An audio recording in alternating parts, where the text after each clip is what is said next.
For decades, HR professionals have wrestled with a fundamental challenge. How do you identify candidates who won't just perform well on paper, but will truly thrive in your organization's culture?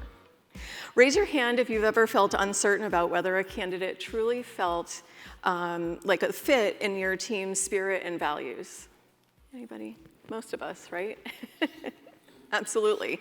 Traditional hiring methods relied heavily on resumes and intuition, tools that often struggle with how to predict how someone will actually show up to the job.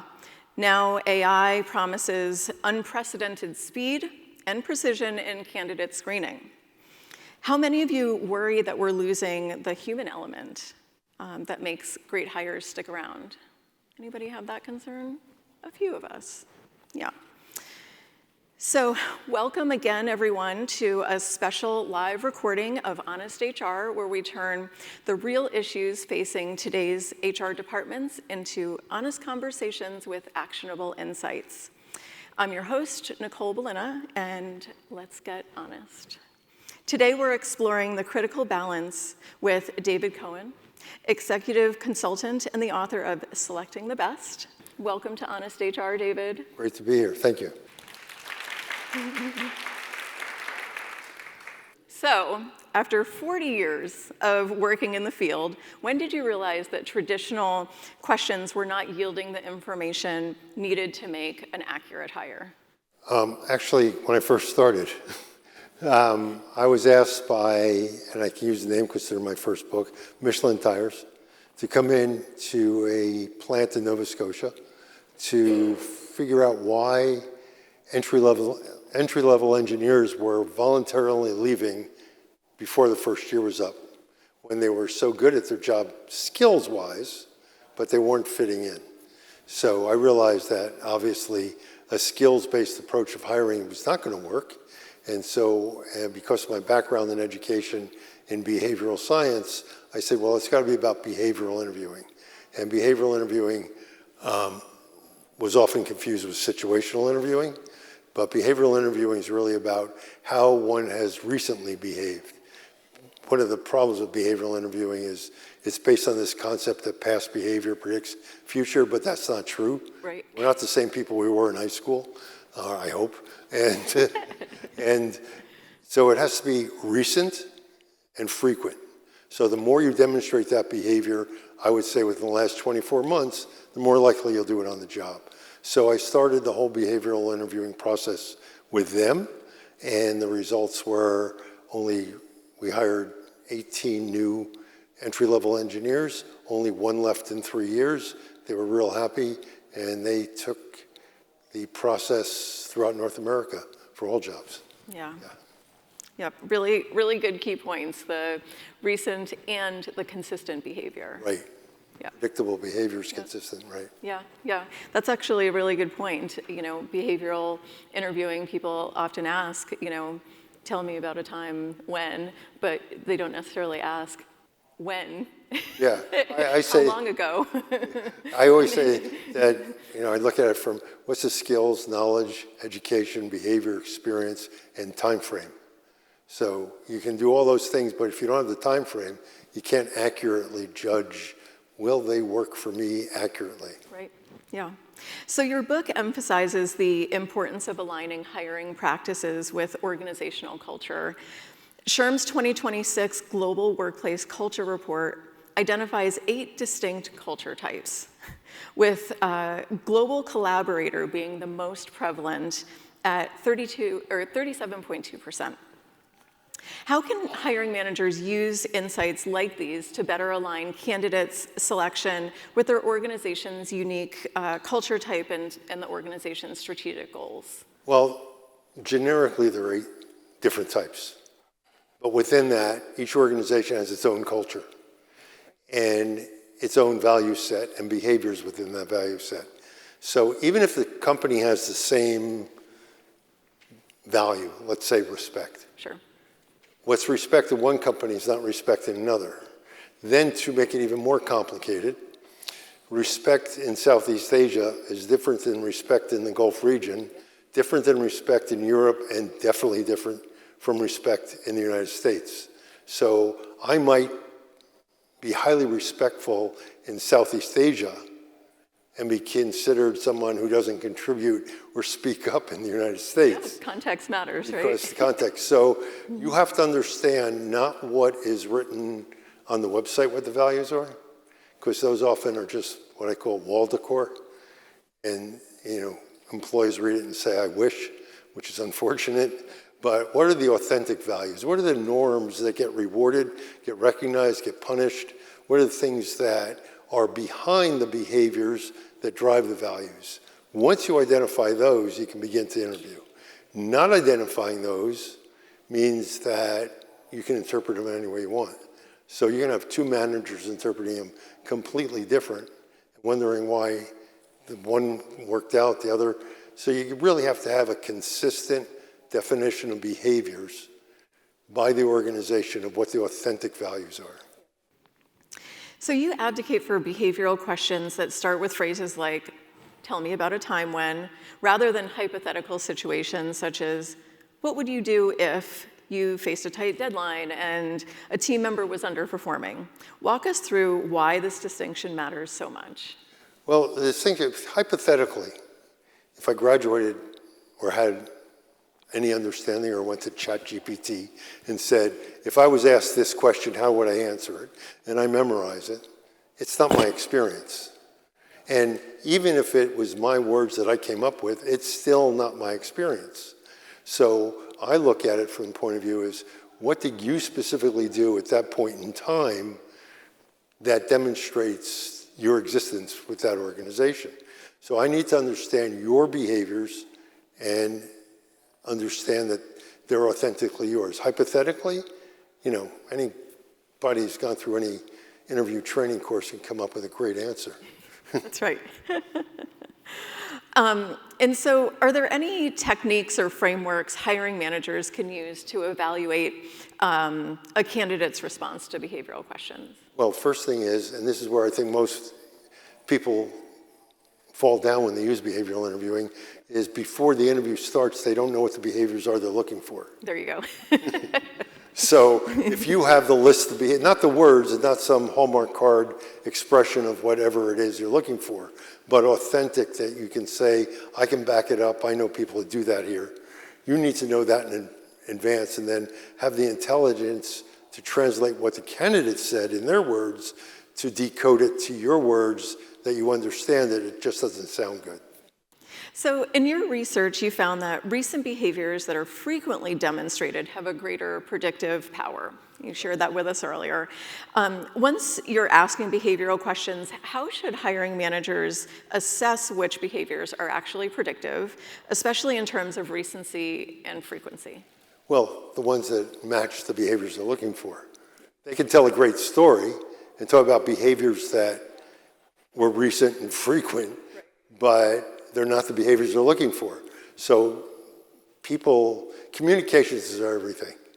So there are people that have the gift to gab. Yep. And they will be able to express themselves eloquently, but if you don't pick up on the nuance of what they're saying, you might think they're a good candidate. You've got to get past the nuance to, did that really happen? But I do have a trick. All right. So if the story is good, you're interested in this person, and you think the story, you want to validate it's true, what you do is what I call the honesty check, is you ask the candidate for the name of somebody that was involved in that story and tell them, I want to call that person, get permission from them, find out how I get in touch with them, and then you don't ask them any questions evaluative about the individual. You say the individual described the situation where you were late on a deadline, yada, yada, yada. We often have that too. Like, how do you guys handle it? Yeah. And then you say, what was so-and-so's involvement? And they say, he was on vacation those weeks. Right. And well, it's a great story, but it's not him. Yep. Every HR leader knows the pressure behind a big decision. You're expected to move fast, manage risk, and choose the right strategy for your people and your business. That's why SHRM-26 matters. It brings together the insights you need to make smarter decisions on compliance, AI, talent strategy, leadership, and more. You get practical guidance that you can apply right away. But time is running out. This June 16th through June 19th, invest once and deliver value all year long. And as a loyal SHRM podcast listener, you get 15% off SHRM-26 registration when you use promo code podcast15. Register now at shrm.org/SHRM-26 and turn conference time into smarter decision-making for your team. So skill fishing, as we, is have you heard the term? Yeah. Yep. So that's where candidates appear highly qualified on paper, but lack the underlying skills. It's becoming more and more common, especially with the rise of AI tools and padded resumes. How can managers adapt their interviews? And you kind of gave us a couple little tips, right? In their selection process by identifying genuine skills to avoid being misled by those polished but unqualified candidates. You know, many years ago in the dark ages, when I was young, when you went to get a administrative assistant job, you had to take a typing test. And if you didn't get accuracy at 70 words a minute, let's say, you didn't get the job. Many of my clients in engineering will give what they call a bench test. So we're interested in you as a candidate. You have to come in and say, you know, do this exercise. I have one client that made up an exercise that there was no right answer. What they were looking for, does the person ask the resource for help and further clarification? Because that was one of the behaviors they're looking for with new hires. So they combined the behavioral, so it's sort of like a mini assessment center. It took 15 minutes. You're down to 2 candidates. It takes you 15 minutes for each. You know, can they actually do it or not do it? I was doing work for Thomas Cook Travel many years ago for the money exchange booths. And what I realized in observing them is they do not look at the currency or the country. They look at the color, because except for the US, all currencies in different colors. Yeah. So they knew it was in the so-and-so tray. They looked for color. And they had to know math in case electricity went out. Because the plane is still going, they have to exchange the money accurately. So I said to them, from a skill and knowledge point of view, you have to first ask, are they colorblind? And can they do math without a calculator or a computer? So every candidate that came in, before they even filled out an application, had to take those 2. If they were colorblind, they couldn't hire them. If they couldn't do the math, they said, thank you very much. When you learn math, come back. Right. I have to wonder how many people can do math without a calculator today. Yeah. So I wanted to ask the audience, has anyone experienced skill fishing as you're hiring? Yeah. I see a few people shaking their heads. And so, David, as AI becomes more sophisticated, how do you see the skill fishing challenge evolving? I see it as a real challenge. Because if you know, I had a client once in the IT industry, and they got a resume reader. These are the early days. And it was just reading skills. And the VP of HR put a false resume together and his phone number on it. And he just put it in there. And they knew that they should not hire this person because of a lot of other things. And they got called for an interview. And he was rather upset. But skill fishing is going to happen more and more. And AI cannot handle the things that are important, and that's behavior. People are hired for their technical knowledge, their skills. They're promoted for their innovation and their success, and they're fired for their interpersonal behavior. But most people, and that's my big fear with this skills-based hiring, is people are going to go back to what we did in the 50s and 60s, and if you can, you know, you got the degree, you got this, you got that, then you have the skill, we'll hire you, without any consideration of you're going to get along with anybody or you're going to do the right thing when there's no directions. So I'm very concerned about it. The only way to, as I said before, to make sure is test it. Make sure you don't get fooled by it. Right. Yeah. And I think, I mean, what I'm taking away from our conversation already is, you know, just being really, really prepared as a hiring manager. So as HR professionals, making sure that we are training our hiring managers to understand the skills that they're looking for and understand what they're actually asking when they ask questions at an interview. Yeah, it's very important. I was working at the University of Notre Dame when they hired a coach, a football coach, and he had on his resume that he graduated from university. Third week on the job, they fired him because he never graduated from anybody. So they fired him, but they never checked it out in advance. There's so many cases of that people just, if there's a certification agency, if they're coming in some way that you can check it through a third party, most of these are available for free online. Sure. Just check it and see if, are they certified? And if they're not, thank you very much. Right, yeah, it's a kind of trust but verify, if you will. And I think also having multiple people in an interview process helps. There is the use of different tech tools, right, that you can combine with actual humans interviewing as well. But yeah, and then there's that old trust but verify piece of it, So you write about the M&G Corpus Christi case study where employees took 10 to 25% pay cuts to return to work there. What did they get right about the hiring and culture to make that kind of loyalty possible? That is not an easy feat. They made it right by the senior leadership demonstrating almost every day they lived the values, being there for other employees when they needed them, being sensitive to showing emotional intelligence, basically. And one gentleman left the company when it closed down because of a situation they had, and then they started rebuilding again.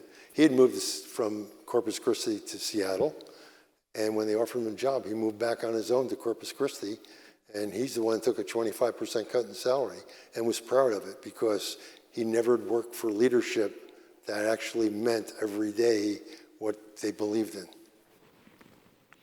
And so, you've shared, it seems very simple, right? But it's not. Do you think other organizations would actually be able to easily replicate what M&G did? If they had Jeff as a leader, yeah. I would say yes, because if instead of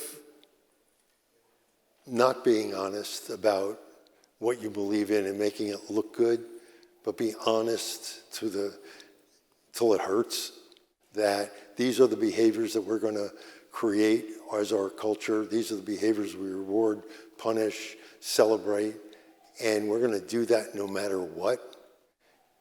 And that is seen and it's transparent.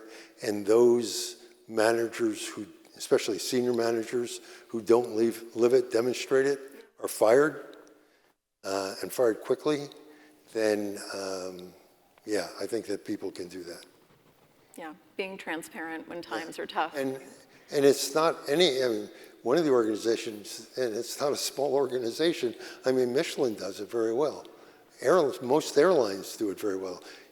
People get let go during a downsizing or reorganization at airlines are angry at the airline, but don't let anybody outside ever comment on their airline or make a snide comment. They'll defend it even though they just got laid off. Sure. Because those people are passionate about what they do, and many of the airlines live their values. Yeah, good examples. So AI tools promise efficiency in screening candidates, many of them, but your book suggests video interviews may introduce additional complications and bias. Oh, yeah. What specific risks should HR leaders be aware of? Well, video interviews, especially if you have a bot writing them down and translating them, I'll give you a couple of examples. I was on one of those bots that record what you're saying, and I was on a call with people in Jamaica. Mm-hmm. Now they speak perfect English, it's easy to understand, sure. But that bot couldn't get it right. Yep. And some of the words they hallucinated and came up with their own words. And when I reviewed it, if I was judging them for an interview at the time, I would say, what are they talking about? The other thing is First Nations, Native Americans, First Nations in Canada, they have a language structure which is slightly different. Now, they speak perfect English, easy to understand, but a double negative is still a negative. So if the bot is trained that a double negative means a positive, but they say a double negative, then it's going to be misinterpreted. So these language programs misinterpret it. The other problem is, and this is well known, that people of color are not well interpreted by AI, and women have a difficulty with AI in the way they're interpreted. But there are these new hiring techniques using AI that rely on body language and rely on facial recognition, and those I would stay away from like the plague, because they're misleading. Yeah. I think, also other people who may have disabilities, right, that may show up differently in a video interview. There's a concern for bias there. Well, there's also the problem of internet connection. Yeah. How many times is it frozen? Yeah. Or how many times is it gone off and you had to reboot it? And how does the system handle that? Or is the system lost? Once it's gone, it's gone. So there's so many issues with it that still have to be worked out. It'd be nice if it worked, but I still say that AI is not going to replace anybody in HR.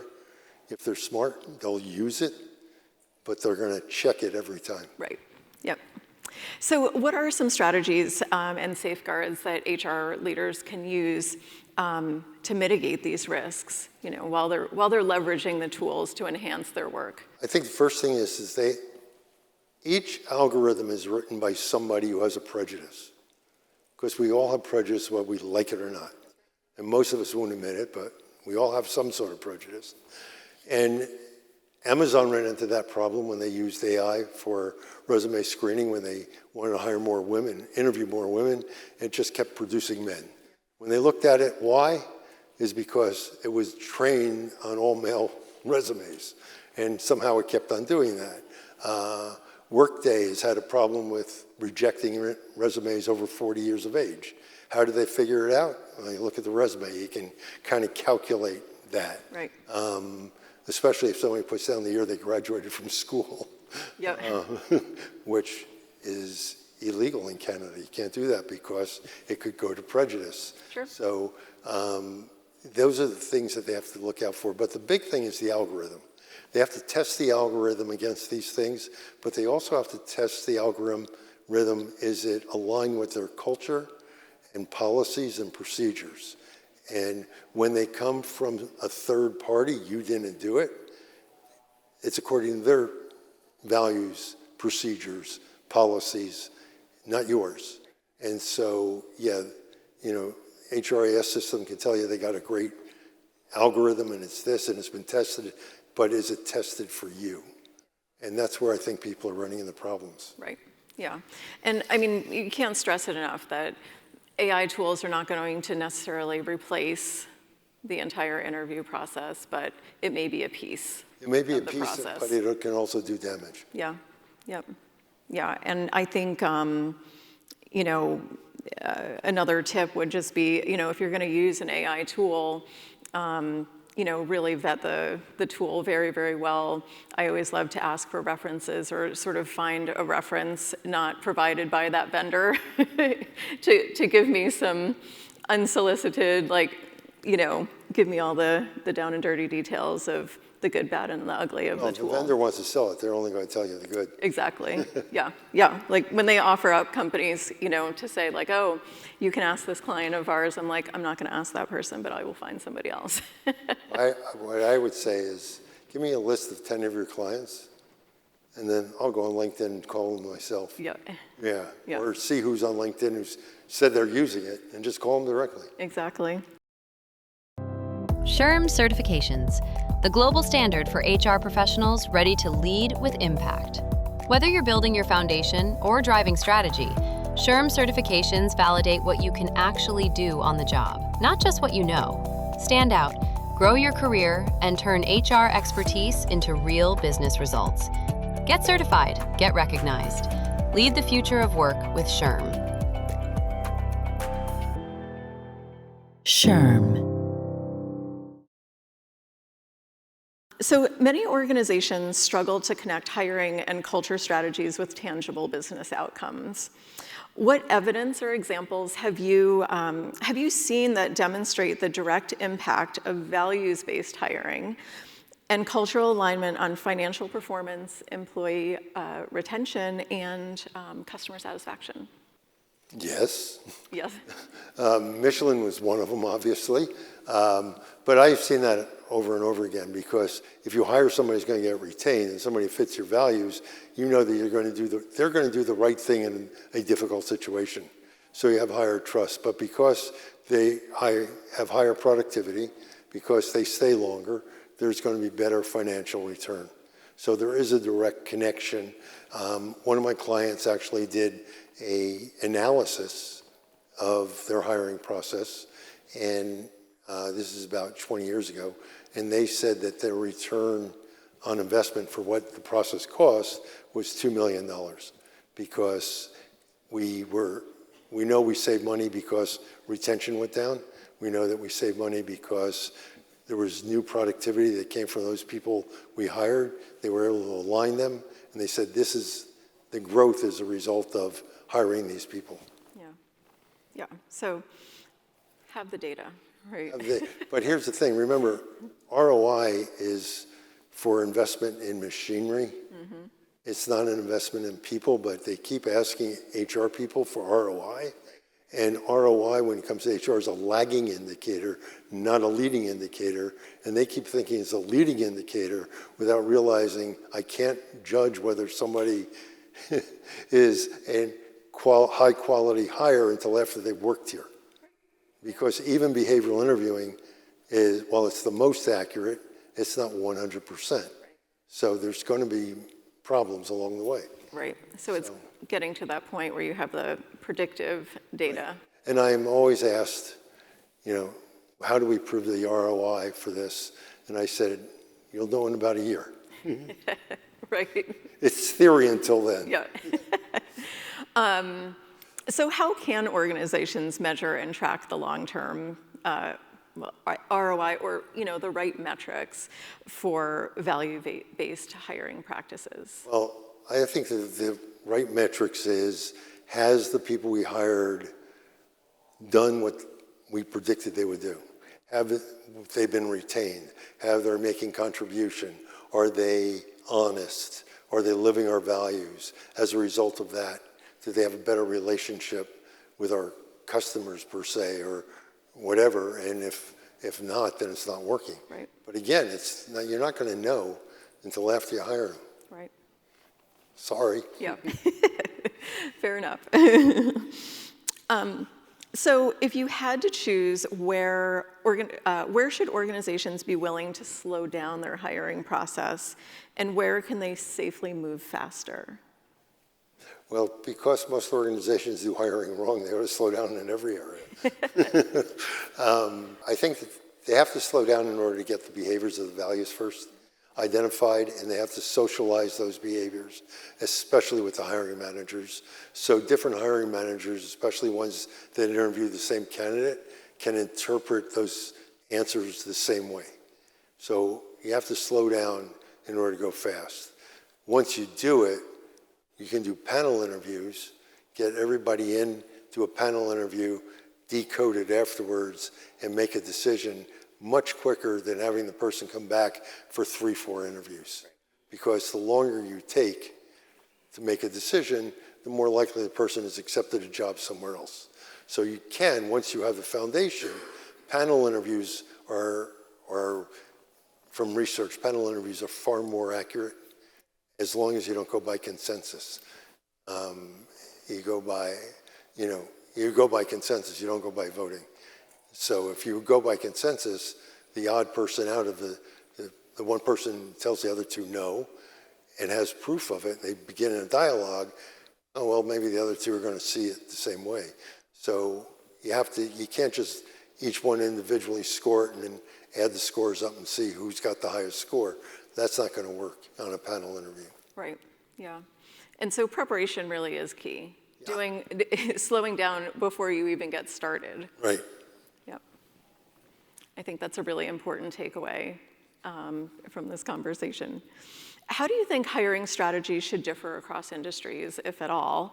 Or do you think there's some universal principles that can apply regardless of industry? Well, I think I'm often asked that question, is this behavioral interviewing only good for certain people? And then people will say, well, what about the new college grad doesn't have work experience? Behavior is transferable. So tell me about a time where you got a grade from a teacher you did not like. Oh, yeah, I can tell you about that. Yeah. Or tell me about a time where you were under pressure by your friends to do something that made you feel uncomfortable. Does the person give in to peer pressure? I mean, there's so many ways of wording the questions, even with people without job experience. They have life experience, so they have behaviors. So you got to figure out the right wording, and it'll come to you, yeah. But it works for everybody. David, thank you so much for joining us for this My special pleasure. live episode of Honest HR. And thanks to you here in the live audience. This was really, really fun. That's going to do it for this week's episode of Honest HR, and we will catch you next time. Hello, friends. We hope this week's episode gave you the candid tips and insights you need to keep growing and thriving in your career. Honest HR is part of HR Daily, the content series from SHRM that delivers a daily newsletter directly to your inbox, filled with all the latest HR news and research. Sign up at shrm.org/HR Daily, plus follow SHRM on social media for even more clips and stories. Like, share, and add to the comments, because real change starts with real talk.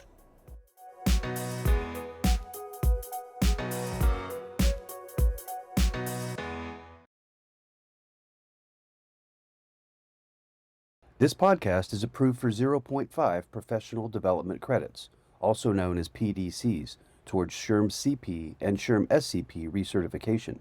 Enter the following PDC activity ID in your SHRM activity portal to log your credit: 275459. Again, the PDC code is 275459. This code expires June 1st, 2027.